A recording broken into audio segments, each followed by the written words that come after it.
Hello and welcome back to the Doctor Who Marathon. I'm your host McEdam, and today we're going to be talking about the 13th Doctor's penultimate story, Legends of the Sea Devils, the 2022 Easter special, written by Ella Rhodes and Chris Chibnall. Ella Rhodes is new to Doctor Who and is directed by first-comer Alulu Wang. This is actually her first television debut. She had previously directed a bunch of short films, some really great short films, by the way. Highly recommend her back catalogue of work if you haven't seen them already. But anyway, this is her first television debut, and she was put on Doctor Who, one of the most notoriously difficult things to direct, because you got a short amount of time, a small amount of budget, and you got the writers can do whatever they want. So, well done for getting this role. This sees the return of the legendary Doctor Who villains. See what I did there? The Sea Devils, probably the last main recurring villain of the Doctor Who's classic era of Doctor Who, to return in the revived era of Doctor Who. They previously appeared in the 1970 stories The Sea Devils, which was essentially a remake of Doctor Who and the Silurians. In fact, those stories, Sea Devils mentions that these are a cousin race of the Silurians, essentially a race that comes before humans, that previously lived on the Earth. But however, these are more aqua creatures. They want to basically turn the world into an ocean planet, and they want to thrive in the oceans. And they then appeared in the 1980s with the Fifth Doctor in the story Warriors of the Deep, which they teamed up with their Silurian cousins, and they haven't been seen since. And in that story, they were mainly just henchmen. They weren't really a massive presence in terms of the narrative of the story. They were just kind of henchmen. So in this story, not only do we have also in their first appearance, they were mainly henchmen to the Master, who played them, and he was essentially the main villain of the story. So in this, actually promises to be, by default, the best Silurian story, for the fact that the Silurians are the main threat. My cat just walked in, I do apologise. My cat, Silurians just happen to be the main villain of the story. So, by default, it's the best Sea Devils story. I think I messed up their names there because the cat distracted me. Hello, Biscuit. This is the cat, by the way. Hello, Biscuit. She's going to make a cameo appearance in the series, aren't you, in the marathon? Yes. Easter special 2022, leading up to Jodie Whittaker's final adventure, and I think the idea is we've had a bunch of stories filled under a story arc, and we've had Eve the Daleks, which, though is a lot more self-contained, had a lot of dark themes and had a lot of a massive theme, a massive idea towards it. So I think the idea here was to make the story as less challenging as possible. This story only has one goal: to be a fun little romp before the finale. Which is really strange how they've structured it, because it's a special in Easter, and the Jodie Whittaker's final episode didn't air until October. So the structure of that really just doesn't make sense to me. But oh well. Into the story, we get to meet Madam Chang, here played by Crystal Yang, and she is looking for a lost piece of treasure, the treasure of Jihan, and she finds this information on a statue of a sea devil in this small little village, and she kills this man who is supposed to be protecting the statue. After she breaks a piece of it off, the main sea devil, the chief sea devil, awakens and seemingly kills people. I don't think Madam Chan kills. No, Madam Chan doesn't kill the man, but the sea devils, at least it's implied anyway, because they have a lot of like these venomous.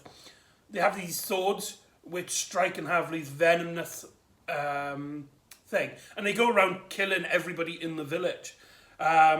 We get then introduced to Wyan Wing Ka, played by Marlowe Chan Reeves, who is the son of this guardian of the statue, and he basically wants to get revenge on Madam Chan for at least being the lead up to the cause of his death and all his trouble with the sea devils killing the entire village.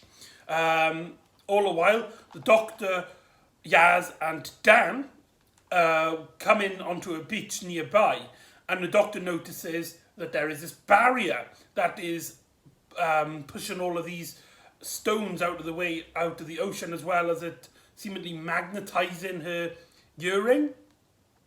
And then we realise, and then they've basically tracked down the sea devil, and they trap it. They try and trap it. They fail.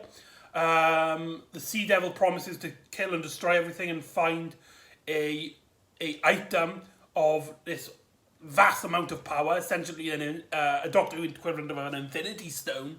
As the Doctor must team up with Wanke Kai, and Madam Chan to stop the sea devils. That's essentially the premise of the story.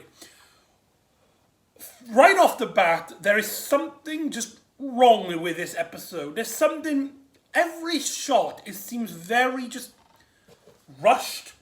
It's really a heavily quickly paced in terms of editing.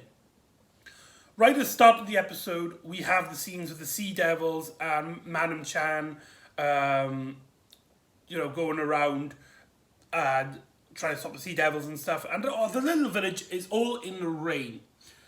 The Doctor lands on a beach nearby, and it is completely sunny. In fact, some of the shots seem really cheaply and very amateurishly done. There's a really awkward shot where Dan walks out the TARDIS, and it's so brightly lit, it's so brightly shot, that it generally looks like it was shot on a student apartment. Like again, I don't want to give the director any, because, rarely in these kind of situations is poor directing or poor writing or poor effects in the actual episode are actually because of people behind the scenes not being very good at the job. Usually it's a matter of time, a matter of budget, loads of restraints, or all three put down. Hello. My cat just wants to annoy everything, so I'm going to try and push on. And Picure, though it's very clearly on screen, these issues.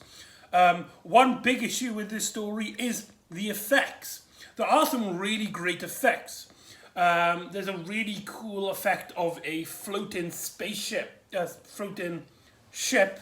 It's like a boat, it's a floating boat, but the Silurians have put this technology so it can hover. By the way, Jodie Whittaker's Doctor states that they shouldn't have this technology, and then it never really goes anywhere.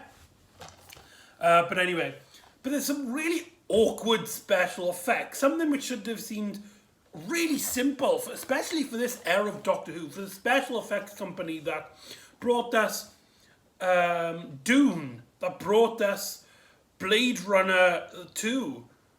Some of the effects. There's just a simple effect of the Doctor, Yaz, and Dan throwing pebbles, skimming the water. It looks so awkward. It looks so bad that, it does beg the question, why have these scenes in the story?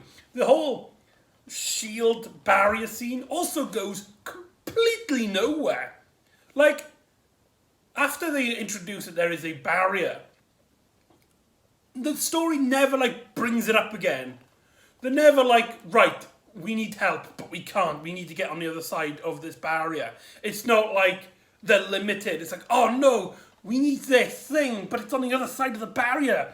Or like none of the characters have like a subplot where they have to go down and stop this barrier from thing. Like, what was the point?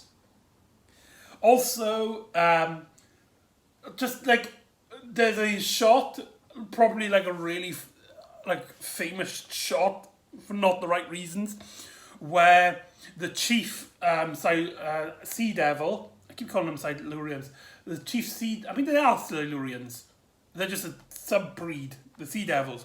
The main Sea Devil, who gets unnamed in the story, but according to people I've heard, certain production notes call him Marcellus, but it's not named on the scene, so I'm going to just call him the Chief Sea Devil. There's a scene where he jumps, does like a Mario kind of jump and then lands on his ship, and it's so bad, it's so awkwardly put, that like in a review by Mr. TARDIS, he puts a Mario sound effect on it. Every time I watch this story now, that scene is ruined, because every time I watch it, I think of the Mario sound effect. Do it? Now, the Sea Devil costumes themselves look really good, although I do think the eyes look a bit cartoonish. I wish they went with a much more realistic tone on the eyes. But what really lets them down is when they talk, they decided to give them these CGI like bulging of the mouth, and they don't actually like move their lips properly. It's kind of like the middle part is stuck and they talk from the sides like this. But they don't sound like that, they sound like they're just like normal. The effect of their mouth, I really didn't like. It was really off-putting. But the add-in of the blinks in the CGI work on the blinking of the Sea Devil is probably very simple CGI to do. And like, you know, blinking only takes like a matter of nanoseconds. But it does really work. It does work. It does bring the effect of the blinking. So, yeah, but probably 9 out of 10 of these shots look just really bad. Which is really worse when you consider that Eve of the Daleks, an episode that was shot in a very small location, only had 2 spare actors and props, which for the most part were just lying around in the BBC archives, including the Daleks, because, you know, they already had Dalek props there. That was done to heighten the budget of this story, so that this story can have the most money put to it as much as possible. This doesn't have the budget of a normal special, but also has a bit extra from another special. It also, as well, is one of the shortest running episodes in the 13th Doctor era. The third, or could be the second. It's either the third or the second, from what I remember. Despite it being a special, it's one of the shortest. It's very strange in that regard. But nothing's translated. Nothing feels like it's been sacrificed. I mean, things feel like it's sacrificed, but not for like a worthy cause. The shortened time limit doesn't help at all. It doesn't make like the story quicker pace. There's a lot of scenes which go nowhere or don't develop anything. The special effects, as I stated, just looks really poor, and some of the shots just look very shoddy. Again, probably down to timing and restraints. I mean, this story was also filmed during the pandemic, during COVID-19, especially when the media industry got hit really hard. It is just a shod. It is just absolutely abysmal. Like, but one of the worst things about the story, what I really like about the 13th Doctor for the most part is their introduction of side characters. Sometimes they get over extensive, but usually, especially when we get a lower set of cast, this story for the most part only has 2 extra cast members in terms of the main cast, in terms of our main characters, the main heroes, like with Eve of the Daleks. And I usually love 13th Doctor stories like this. But Madam Chan and that kid, who I can't pronounce his name properly, I will admit, the one that's played by Marlowe Chan Reeves, they're so uninteresting. Madam Chan rarely gets the time to develop as a character. We do learn that she's after this treasure so she can free her people, her ship, as well as her 2 kids, aged 3 and 6. She's a historical figure. She is actually, this story is a pseudo-historical, which is really strange, because usually, like, the 13th Doctor era are usually, like, highbrow when it comes to pure pseudo-historicals. I mean, Series 11 alone had Demons of the Punjab, Rosa, and the Witchfinders. Really great stories, but here, like, who is Madam Chan? We don't really get, like, a feeling for her. We get this plot, and though Crystal Yu does a fantastic job with what she's given is essentially the bare bones. And what's really strange is that this character starts off like on a sort of a vengeful path. She will do anything she must to get what she wants so she can free her people. And it starts off like she's like a sort of villain. And then, like, as soon as we learn a bit more about her, she becomes like a hero. As well as that kid who blames her for the death of her father, as well as going on a revenge path. At one point, him and Dan helps him to get on her boat, to which they find there's no crew, it's just her. And the guy's just like, okay, this will make it easier to kill her. And then Dan's just like, whoa, nobody said anything about killing. But after that point, that's actually really funny going into the rest of the episode. They act like they're fine. In fact, in the very last scene, despite nothing really changing in terms of how the characters have nothing has been stated in the terms of the characters. They just spent time with each other. She's at the end of the story, she's like, no, he must join me and my crew. And he gives her a massive hug. He's like, thank you. And he's like, oh no, sorry. But he's got this massive grin. It's so awkward. So yeah, Dan teams up with this guy to go on to Madam Chan's ship, who at that point does nothing really. But the Doctor and Yaz, they go and try and track down the lost treasure of Jin Han. They first go back in time to try and find the ship and try and find what happened, in which, in a scene in which they are believed that that Jin Han was actually working for the Sea Devils by pushing everyone out of the ship and seemingly bowing in front of this Sea Devil leader, which is also introduced in this story. In this bit, is that the Sea Devils have teleporting abilities. So what was the point of that awkward jump? No idea.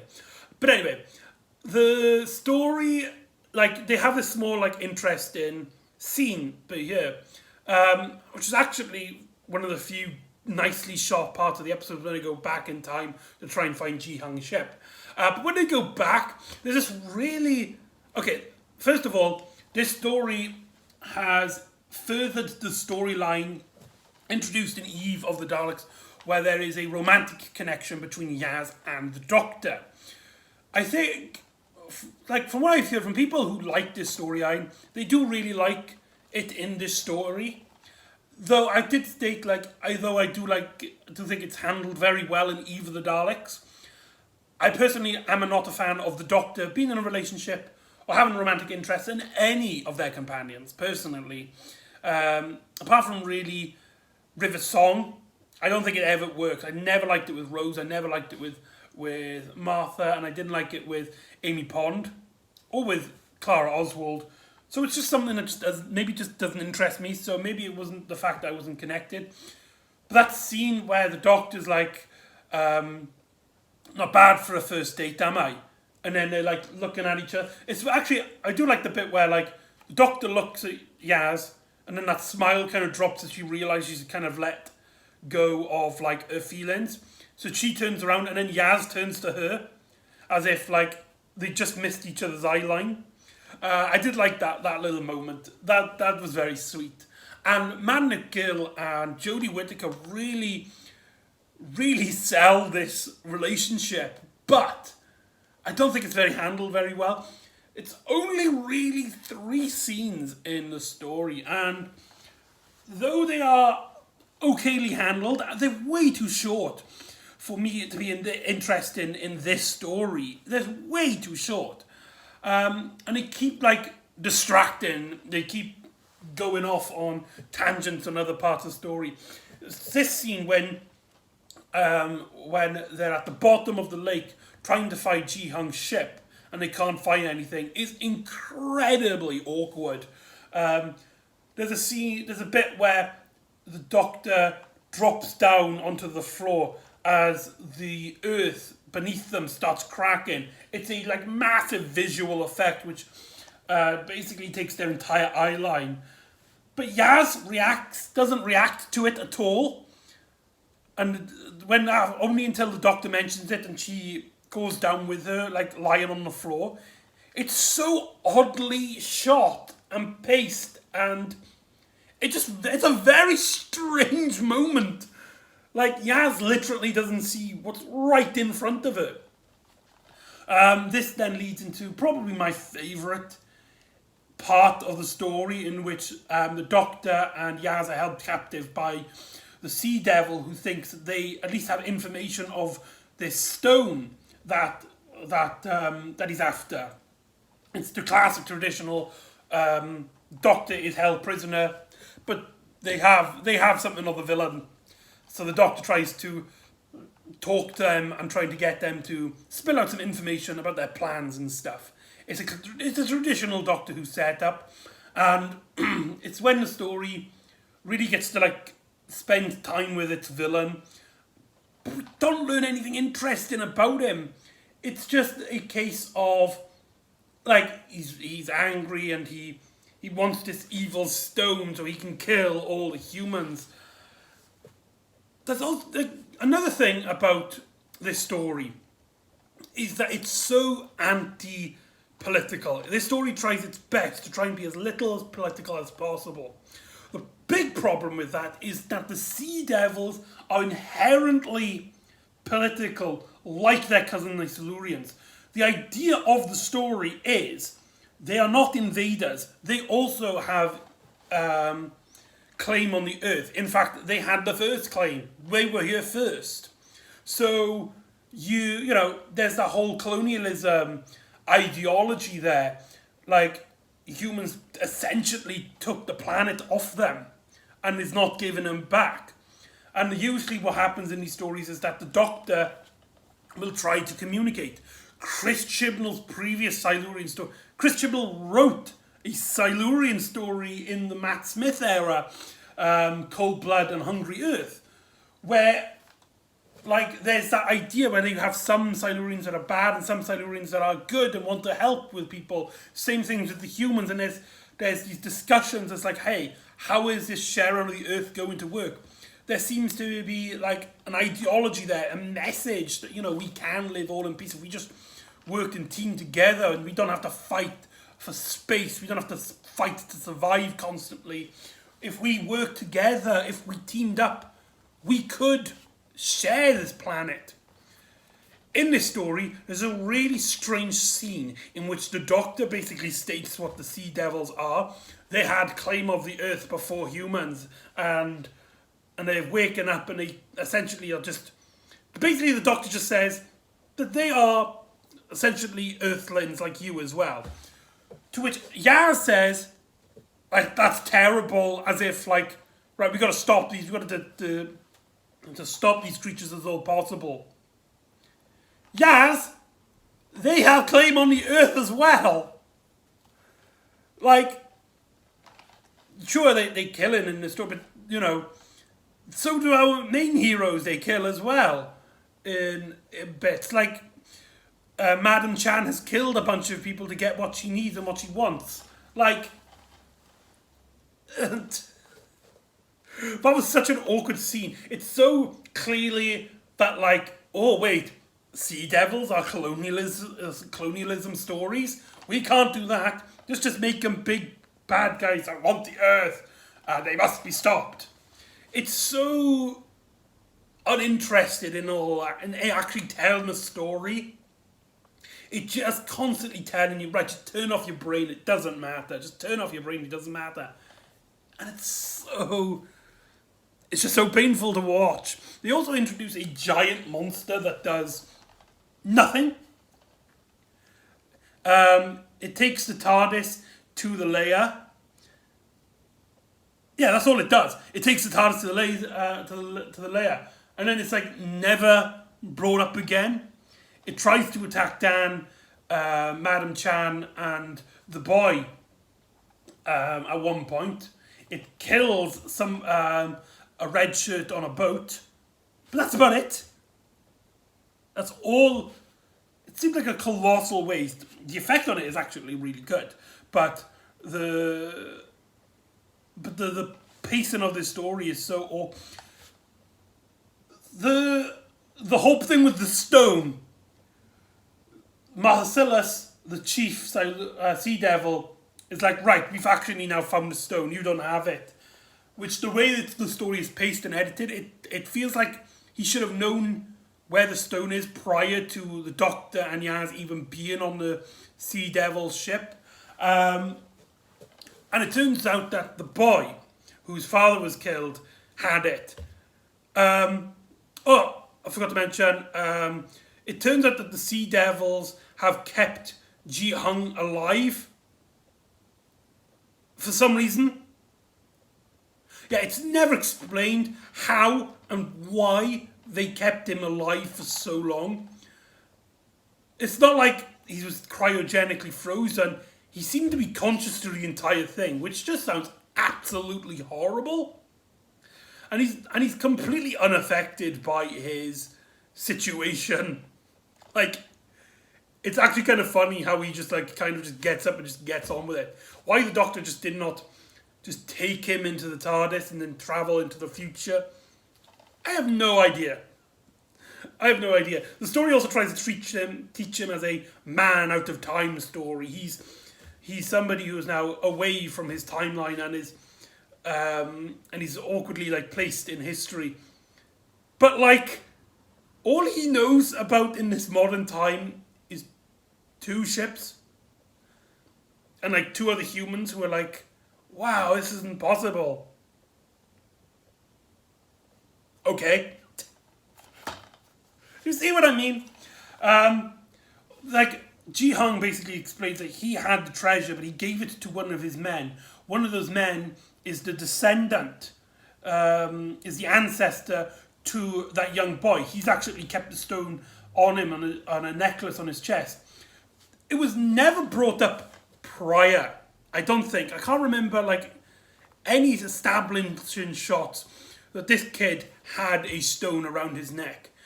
But, like, out of nowhere, Ji Hung is just like, oh, by the way, randomly, it glows sometimes. As it starts glowing on the young boy, it's like, well, that's bloody convenient. Right then, the Sea Devil chief teleports in and takes the boy away, whilst having a pretty poorly shot action sequence. Which, it's so shoddy. It's so shoddy. But this leads into a scene in which it's really, like I said, it's really poorly shot.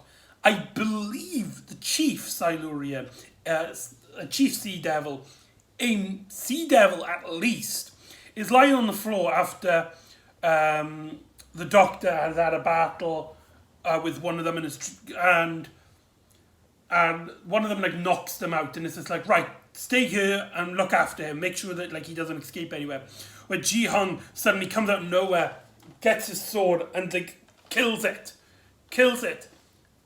Was it the chief?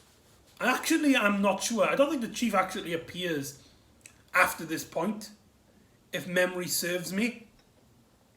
But yeah, it could be. I don't know. Like I said, the scene is shot so awkwardly, and the doctor's like, "Right, that's wrong. You didn't have to kill him." Ji Hung is just like, "He killed all my men. No mercy." But like the doctor establishes, right, they are a kind of people still, so don't kill people. Later on, the doctor is like, right, I need to reverse the polarity of the neutron flow so that this machine, they've now taken this stone, and it's converting a energy source which will turn the magnetic poles on its head, so that the world will be mostly ocean and the sea devils can live around the planet in harmony. Okay, the doctor's gonna chase them, and she basically tells Ji Hung and Dan to basically defend their area, to try and buy her some time, but only use the sword if it's absolutely necessary. Which, fair enough, in self-defense and stuff. It's the whole thing I was talking about. Like, the Sea Devils are technically in self-defense. Because, they just want to live on a planet. Like, that's all they want to do. The whole destroying humans and stuff, that's where it becomes a villain's plot. But there's a scene where Sea Devils basically surround them. Like, 6 Sea Devils have come up to him. Dan is like, you better be careful. This is really important. They don't say anything. They just stand there. They do not raise their swords. They do not die humans. They just stand there. They might have even gone, okay, maybe we could work together. We didn't agree with our leader. He was a prat. We want to help humanity. They just stood there as Dan uses this sword that if you touch shit, you get poisoned, and just kills all 6 of them. And there's no ramifications for this. There's no, Dan, what have you done? Dan just kills 6 of them. Casually, I'd like to add. It's so awkward. It's so awkward. But the doctor, after confessing her feelings to Yaz, and states that essentially that she has emotions for Yaz, and if I was going to spend my life with anybody, it would be with someone like you. She does mention she has a wife. So River's song is mentioned here, back when she was a bloke. I was a different man back then. I like the way Jodie Whittaker just quickly adds that in. It was very funny. And there's a great moment where after she reveals this, she turns on purple lights, the bicolor lights. that was very subtle. I like that. And they basically both confess their feelings. They both have feelings for each other. But the doctor can't, because in this life of danger, it can end and it will hurt. That's the second scene it gets bringed up, and it just ends abruptly so that they can have the finale where they're in the system and it's going to freeze all of these people, and the doctor decides to sacrifice herself, but then Ji Hung comes out of nowhere, takes the device off her, and it's run whilst I stay here and stop the Sea Devils and freeze myself in time with the rest of them. So they get to escape. And that's essentially the end of the story. Dan rings up his girlfriend from Flux, and it's right, I'd really like to meet you up again. And Dan's just I don't know how to feel about this, these emotions and stuff. And that was very sweet. The Doctor and Yaz have their emotional connection. Like I said, Madam Chan asks that boy whose father was killed, due to her actions, due to her responses, to join her crew, to which he's very happily obliged. And that's it. That's the Legend of the Sea Devils. Overall, this was a mess. This was an absolute mess. Something went wrong here. But I will state, it is still refreshing that it is a standalone story. The fact that it's a standalone story at all, during an era of television, where people seem to be disinterested in that. Like, the reason this story is bad is not because it's a standalone story. Something clearly, like, they didn't have time, they didn't have the budget. Something clearly, maybe the production team was just like, I mean, they've had a lot of unfair criticism striked against them, and the next story would be their last. So maybe they felt like, what's the point of trying at this point? Maybe they're just tired, exhausted. I don't know. But Legend of the Sea Devils is almost hilariously forgettable, with some really shoddy effects, shoddy directing.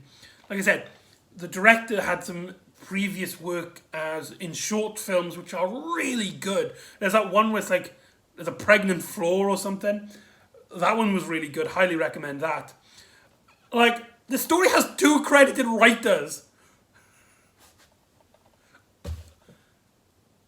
Yeah, everything that could go wrong in this story goes wrong. Legend of the Sea Devils, not worth your time. Probably a better one to skip. But anyway, that is Legends of the Sea Devils. So join me next time where we will say goodbye to Dan, say goodbye to Yaz, we say goodbye to the 13th Doctor as we confront old enemies and team up with classic friends as Tegan, Ace, Kate Stewart, the Master, Daleks, not only the Cybermen, but a Shard is back as time unravels around them and the Doctor must take her final bow. So join me next time for Power of the Doctor, which as the time I'm recording, I haven't actually seen, so as I'm recording this, I'm all caught up on the marathon. So that's really cool. So join me next time for Power of the Doctor. And I'll see you next time on the Doctor Who Marathon. Ta-da!